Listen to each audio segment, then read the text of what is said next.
Halo pemirsa UGTV, saya Zahira. Dan saya Andini Zafarina.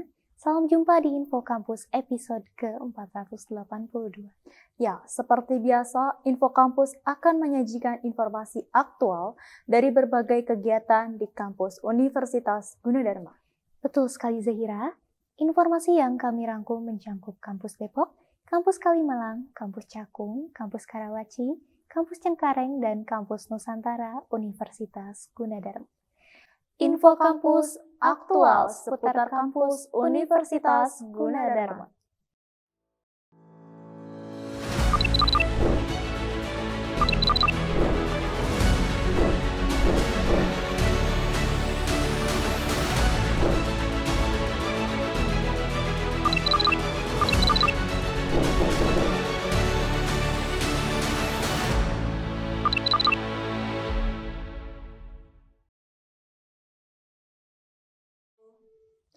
Pemirsa UGTV, pada 20 Mei 2025, Program Studi Sastra Inggris Fakultas Sastra dan Budaya Universitas Gunadarma menyelenggarakan Lomba Bahasa Inggris Tahunan dengan tema Building Careers in the Era of AI. Kegiatan ini dilaksanakan di Auditorium Kampus D Universitas Gunadarma. Lomba ini diselenggarakan untuk meningkatkan kemampuan dalam berkomunikasi menggunakan bahasa Inggris, terkhusus bagi mahasiswa Universitas Gunadarma. Seperti apa jalannya kegiatan lomba tersebut? Berikut liputannya.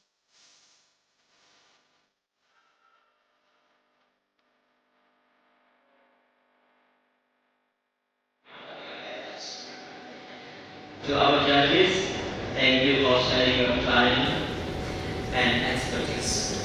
To all teachers and supporters, thank you for your support. And to all participants, once again, do your best, enjoy the moment, and learn something new in this competition. Now, on behalf of the rector, with great pleasure, I officially declare the English competition today is open. Good luck to everyone and have fun.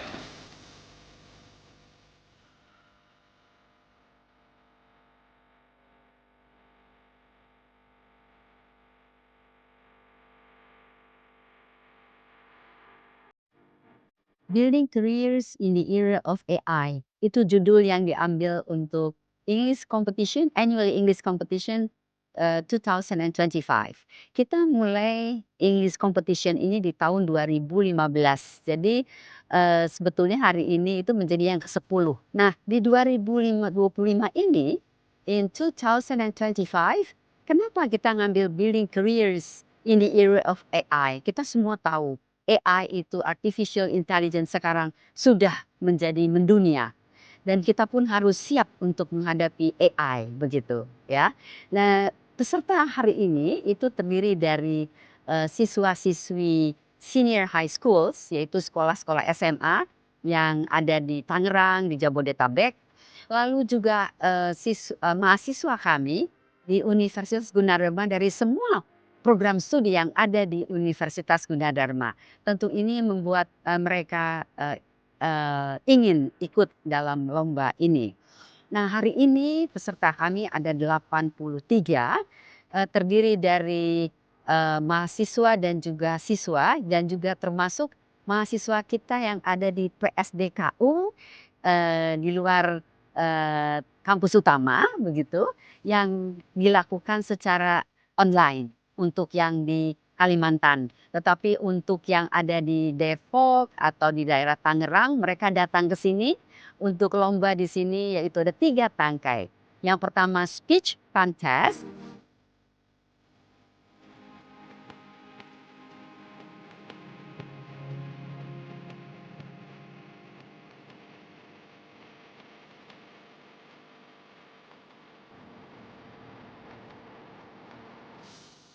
Yang kedua poetry reading.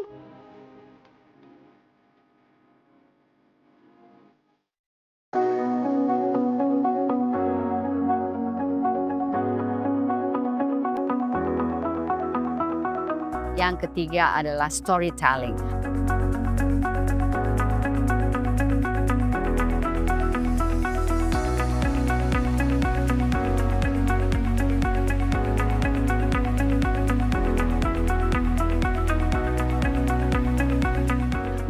kami mengambil 3 tangkai itu. Karena kalau speech itu memang mereka butuhkan ketika mereka apply for the job, ketika mereka melamar pekerjaan. Mereka perlu itu. Dan mereka harus tahu nanti ketika mereka diminta untuk mempresentasikan sesuatu topik dan mereka siap untuk melakukannya. Yang kedua, storytelling. Mengapa storytelling?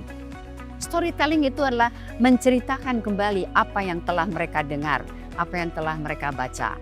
Dan penyelenggara English competition ini adalah Undergraduate Program of English Literature yang kebetulan dilakukan oleh program sastra Inggris dari Fakultas Sastra dan Budaya Universitas Gunadarma. Dan itu tentu ada story di dalamnya, stories ya. Yang ketiga yaitu poetry reading. Mengapa poetry reading? Karena di dalam sastra Inggris tentunya ada yang namanya poetry. Kita semua tahu itu akan mengubah emosi kita dan sangat penting untuk dalam kehidupan setiap anak bangsa. Karena itu kami mengambil 3 tangkai itu. Dan barangkali di tahun depan kami akan melakukannya lebih banyak lagi untuk perlombaan-perlombaan itu. Hari ini tanggal 20 Mei 2025 ini Hari Kebangkitan Nasional. Tentu saja kami berpikir bahwa anak-anak muda ini perlu untuk dibangkitkan kembali begitu. Mencintai bangsa Indonesia, mencintai bahasa Indonesia dan juga mencintai bahasa Inggris. Why? Mengapa? Because English is an international language. Mau tidak mau, take it or leave it. If you cannot do that, if you cannot use English, you will be left behind.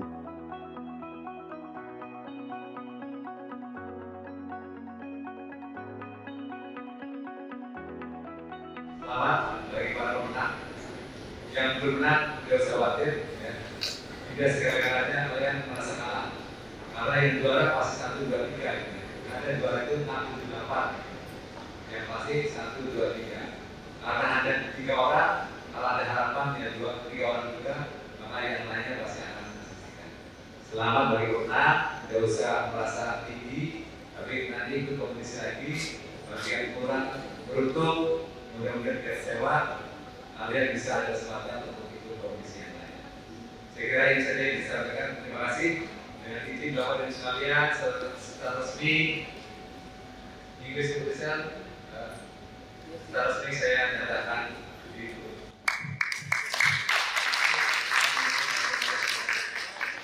The 15th Eugene English Competition 2025.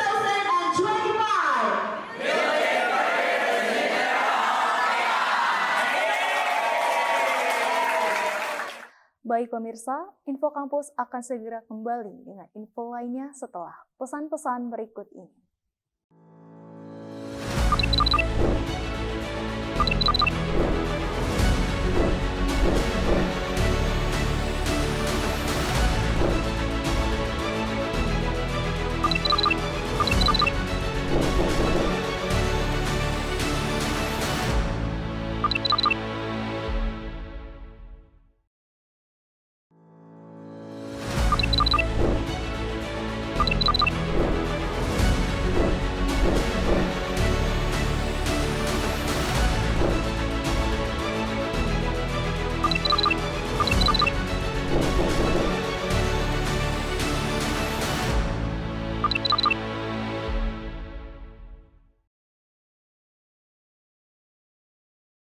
Baik pemirsa, Info Kampus akan segera kembali dengan segmen Yuji Nihao.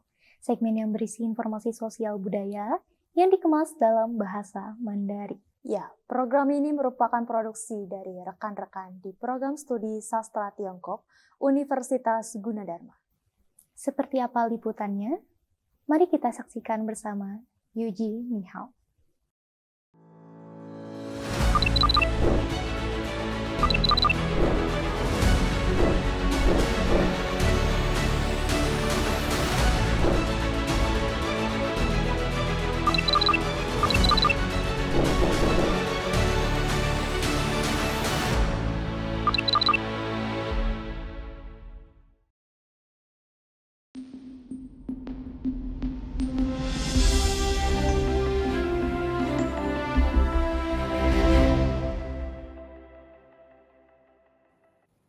Pemirsa UTV, senang sekali saya Tiara Kurniati Wahdah Dan saya Hamidah Tunisa dapat berjumpa dalam program Yuji Ni Hao episode 139 yang akan membahas seputar bahasa dan budaya Tiongkok.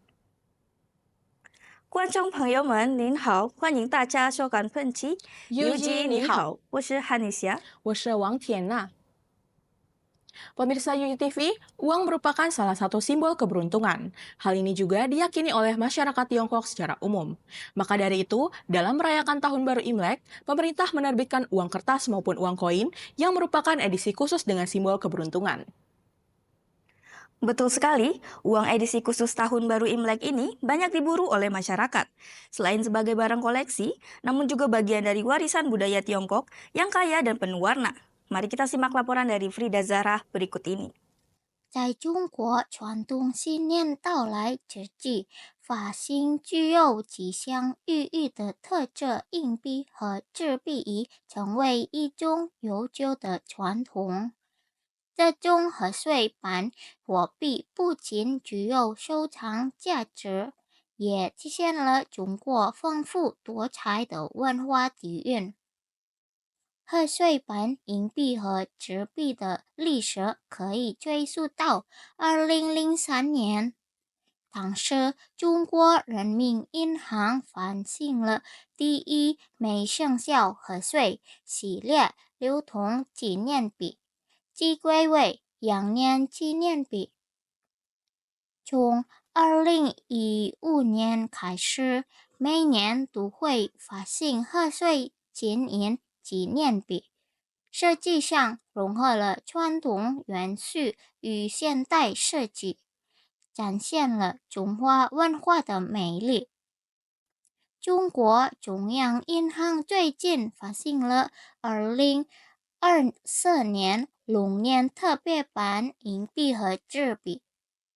这些特别版的硬币面值为10元，这币面值为20元，上面是有象征着好运和勇气的龙在中华文化中的象征。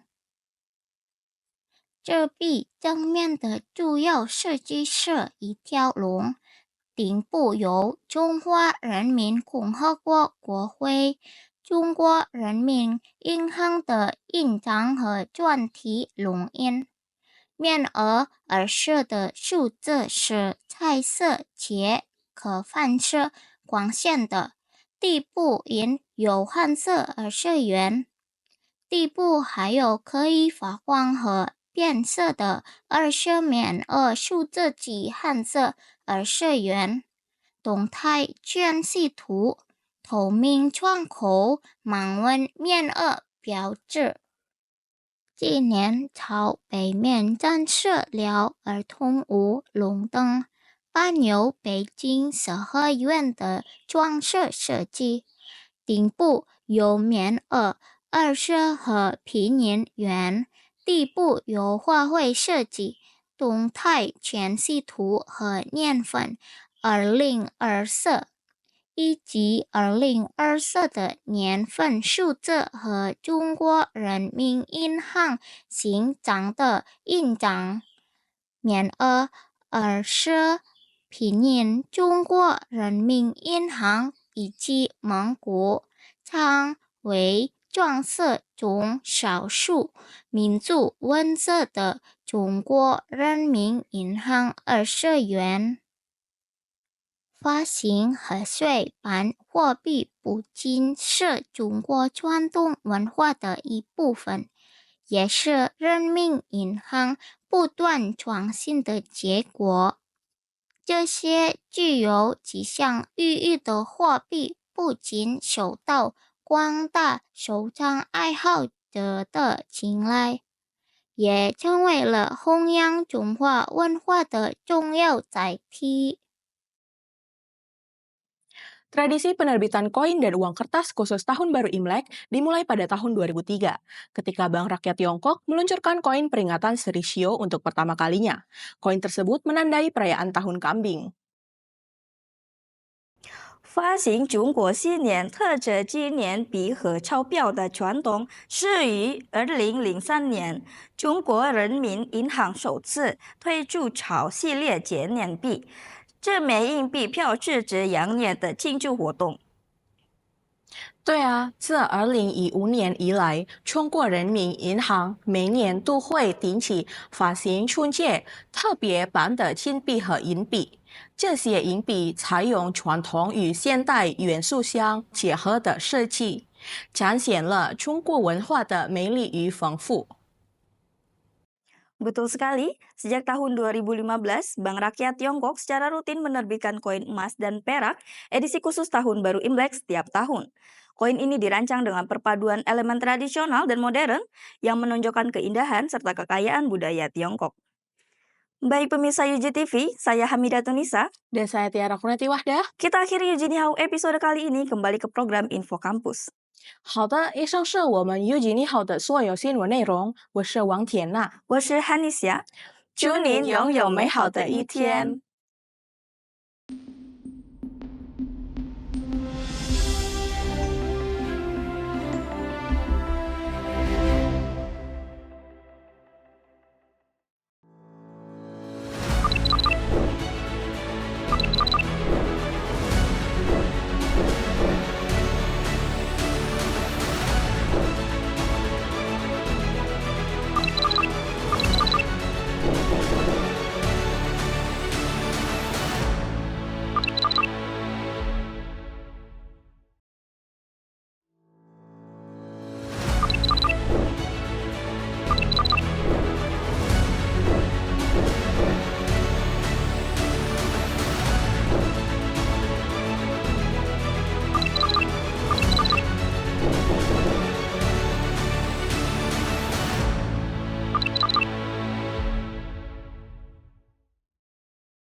Halo movie enthusiast, kembali lagi bersama aku Natasha Hubertin dan aku Alma Danisa.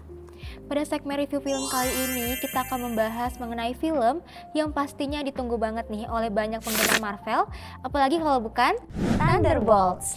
Nah, Thunderbolts sendiri merupakan film Marvel yang menghadirkan tim anti-hero berisi karakter-karakter dengan masa lalu kelam yang dipaksa bekerja sama untuk menjalankan sebuah misi rahasia. Betul, jadi mungkin banyak teman-teman UJTV yang sudah menonton film ini merasa nggak asing dengan karakter-karakter tokoh yang ada di film Thunderbolts. Karena sebagian karakter utama dalam film ini adalah karakter yang sudah pernah muncul di film-film Marvel sebelumnya. Ya, misalnya ada Yelena Belova yang sebelumnya muncul di film Black Widow dan juga di serial Hawkeye. Lalu juga ada Bucky Barnes yang pastinya udah nggak asing banget nih di telinga kalian. Karena Bucky ini udah sering muncul di film-film Marvel, khususnya di film Captain America. Nah, selain mereka ada juga Red Guardian, Ghost, US Agent, dan tentu saja sosok misterius yang kelihatannya jadi otak di balik tim untuk misi rahasia ini. Soal cerita, Thunderbolts sendiri bisa dibilang beda dari formula Marvel yang biasanya. Kalau biasanya Marvel penuh dengan aksi besar, kali ini ceritanya telah membumi, lebih fokus ke konflik internal dan sisi gelap para karakternya. Seperti yang kita tahu, karakter di film ini memiliki sisi gelapnya masing-masing, seperti Yelena Belova yang hilang arah dan selalu merasa hampa, atau bahkan John Walker yang kehidupan pribadinya ikut kacau setelah gagal menjadi Kapten Amerika yang baru. Ya, dari situ kita bisa lihat kalau Thunderbolts ini bukan cuma soal aksi atau misi berbahaya saja, tetapi juga soal bagaimana para karakter ini berdamai dengan diri mereka sendiri. Mereka nggak sekedar disuruh kerjasama, tetapi juga dipaksa untuk menghadapi trauma yang mereka hadapi di masa lalu. Iya, film ini lebih gelap tapi bukan berarti gloomy ya. Ada momen-momen yang cukup emosional, namun ada juga yang bisa bikin kita senyum-senyum sendiri. Tapi tetap tone-nya lebih serius dibanding film Marvel pada umumnya. Nah, untuk yang penasaran terkait action di film ini, sebenarnya walaupun bukan yang paling spektakuler ya, namun adegan aksinya tetap solid dan sesuai dengan gaya masing-masing karakternya. Visual efeknya juga tetap khas Marvel, bersih dan tidak berlebihan. Nah, overall buat kalian yang bosan dengan formula superhero yang itu-itu aja, Thunderbolts bisa menjadi pilihan untuk kalian tonton karena film ini nunjukin sisi lain Marvel yang lebih kompleks tapi tetap menarik untuk kita ikuti. Benar banget, apalagi film ini bisa dibilang memberikan secercah petunjuk tentang peristiwa yang menjadi gerbang masuk ke Avengers Doomsday yang akan tayang pada tahun 2026 mendatang. Jadi, menurut kita, kalian wajib banget buat nonton Thunderbolts. Iya, betul banget Alma. Oke, mungkin segitu aja review film kita kali ini. Seru banget ya review film tentang Thunderbolts. Semoga teman-teman yang menonton juga menikmati review film kita kali ini.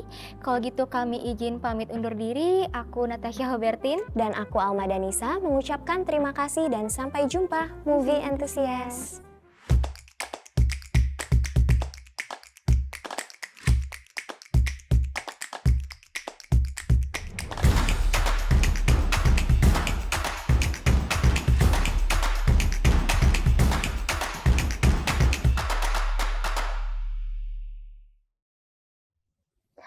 Baik pemirsa, berakhir sudah Info Kampus untuk episode ke-482. Saya Zahira Dan saya Andini Zafarina, beserta tim Info Kampus yang bertugas menyampaikan terima kasih dan sampai jumpa.